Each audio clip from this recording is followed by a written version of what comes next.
탁구 게이트의 중심이자 물병 3인방의 실제적 리더로 알려진 이강인이 결국 런던까지 찾아가며 손흥민에게 사과함으로써 팽팽하게 유지되던 두 세력 간의 힘싸움을 손흥민 쪽으로 기울게 되었습니다. 대표팀 외부로는 잘 알려지지 않았지만 실제 대표팀 간의 파벌들이 세력을 하고 있다는 것이 소문처럼 나돌던 상황에서 지난 클린스만 경질과 관련한 정몽규 회장의 브리핑 당시 정몽규 회장은 92년생 이상의 고참 96년생 그리고 어린 선수들 이렇게 팀을 나눠서 행동하는 것은 좋지 않다 라고 이에 대해 실질적으로 인정하는 발언을 하기도 했습니다. 그간 공공연하의 대표팀 내 파벌이 존재하고 있었다는 소문을 증명해주는 말이었는데 실제로 이강인을 중심으로 어린 시절부터 절친하게 지내온 정우영과 최근 급격하게 친해진 서령우 중심으로 어린 선수들의 파벌이 구성되면서 고참 선수들에게 기어오르기 시작했습니다. 이강인은 대표팀 내에서도 손흥민을 제칠 만큼 어마어마한 인기를 구가하고 있었기 때문에 사실 이강인이 어깨에 힘이 들어갈 수밖에 없는 상황이긴 했습니다. 그리고 아직 어린 나이이기에 이런 인기를 곧 자신의 권력이라 착각하고 강인 본인 또한 태도가 점점 거만해지고 시작했죠. 결국 이강인을 비롯한 물병 3인방은 선배들의 눈을 신경 쓰지 않은 채 교율을 무시하고 자신들이 하고 싶은 대로 행동합니다. 보지도 않았으면서 추측만으로 그러지 말라고들 하는 의견도 있었는데 사실 이것은 물병 3인방이 보여준 물병 내기 장면 때 이미 모두 증명이 된 것이죠. 그날은 물병 3인방이 손흥민과 싸움을 격하게 하고 난 다음 날이었습니다. 여기에 요르단과의 4강전이 있던 날이었죠. 정상적인 사람이라면 그렇게 감정적으로 다투고 또 팀에 주장하고 트러블이 있던 터라 자연스럽게 평소보다 주변 신경을 쓰며 몸을 사리는 게 정상일 텐데 물병 3인방은 주변의 시선 따위는 아랑곳하지 않고 물병 내기를 즐기는 모습을 보여주었습니다. 여기에서 서령우는 한술 더 떠 물병 내기에서 이기자 승리의 댄스까지 추며 충격적인 모습을 보여주기도 했는데 모두가 모인 훈련장이기에 당연히 모든 선수들이 이 장면을 보는 것은 당연했습니다. 그런데 선배들의 시선 따위는 아랑곳하지 않고 본인들이 하고 싶은 것을 하는 장면 그리고 일부러 더 보란듯이 신나게 즐기는 모습들을 보면 이들이 얼마나 개념이 없었던지가 명확히 드러나는 장면이었죠. 손흥민은 이런 모습까지 보면서 이걸 참아내야 했습니다. 이건 거의 주장의 명예에 정면 도전하는 것이고 주장으로서의 권위 따위는 아예 무시해 버리는 행동이었습니다. 그렇기에 손흥민은 이날 경기가 끝나고 앞으로 대표팀을 할 수 있을지 모르겠다라는 말로 엄청난 회의감과 함께 좌절감을 표현했던 것이었죠. 손흥민은 속에서 천불이 났을 테지만 그래도 자신의 감정보다는 팀을 우선시했고 나라를 우선시했습니다. 하지만 이강인을 비롯한 물병 3인방들은 자신의 기분을 더 우선시하며 행동했던 것이었는데 이후 최근 엄청난 이들의 근황에 다시 한번 당시 탁구 게이트 논란이 다시 수면 위로 오르고 있고 이들의 태도가 다시 한번 논란되고 있습니다. 자세한 소식 축구공장에서 알려드리도록 하겠습니다. 구독과 좋아요 한 번씩 눌러주시면 감사드리겠습니다.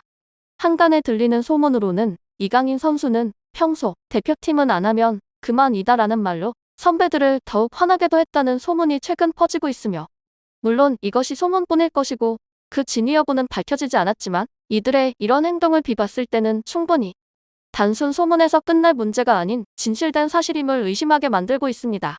단순히 그날 탁구를 쳤기에 일어난 일이 아니고 그동안 참고 참아온 선배 선수들 그리고 주장으로서의 손흥민 선수가 엄청난 시간을 감내하며 버티고 버티다 터진 일이며 처음 이강인 선수는 짧고 성의 없는 사과문을 올리며 이 일을 대충 무마시키려고 했고 여론이 계속 커지자 변호인을 통해 자신의 의견을 대신 전달하게 했습니다. 여기서도 반성보다는 이것이 부풀려진 일이라며 빠른 시일 내에 입장을 밝히겠다고 했죠. 하지만 여론의 목소리는 점차 커져갔고 이강인 측은 약속했던 입장문은 밝히지 않고 시간을 끌다가 런던까지 손흥민을 찾아가 사과를 했습니다.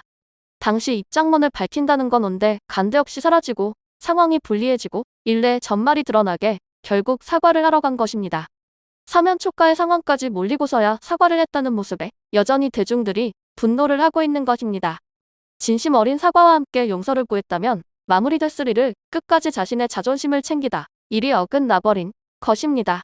여기에 현재 계약되어 있던 광고사들과 계약이 줄줄이 끊기면서 많게는 수백억 원의 위약금 여부까지 걸리게 되면서 역시나 어쩔 수 없이 사과를 했다는 이야기가 나오고 있는데요.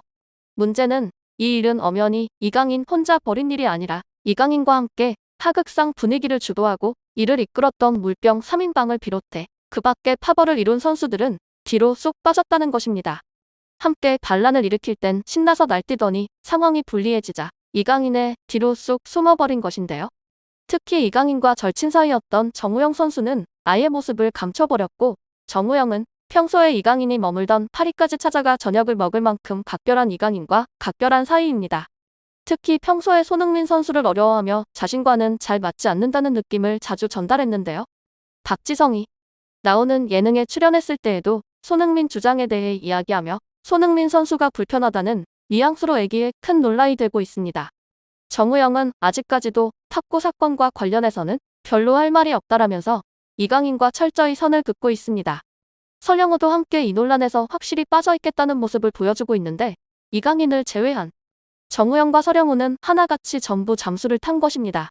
몸싸움을 말리고 이 사건의 명백한 피해자 주장 손흥민은 아직까지도 손에 붕대를 하며 치료를 받고 있으며 손가락이 많이 부어있는 모습은 한국 축구 팬들의 분노를 더 이끌어냈습니다.